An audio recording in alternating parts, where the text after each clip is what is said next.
साथीहरू एउटा परेवा आफ्ना बच्चाहरूसँग रुखको हाँगामा घोसला बनाएर बसेको थियो।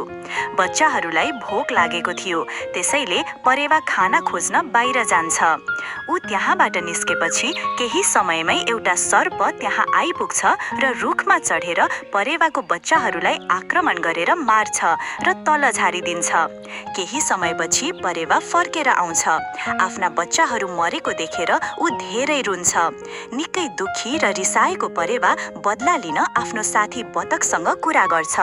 त्यसपछि परेवा र बतक नेउलो भएको ठाउँमा जान्छन् र सर्पले के गरेको थियो भनेर सबै कुरा सुनाउँछन्। नेबोले बदला लिन सर्पसँग लड्छ र अन्ततः सर्पलाई मारिदिन्छ। यसरी परेवालाई न्याय मिल्छ। परेवा खुसी हुँदै नेबोलोलाई अँगालो हाल्छ। तर पनि ऊ निकै दुखी हुन्छ किनभने उसका बच्चाहरू अब छैनन्। यदि तपाईलाई यो कथा मन पर्यो भने कृपया लाइक र सब्स्क्राइब गर्न नबिर्सनुहोस्।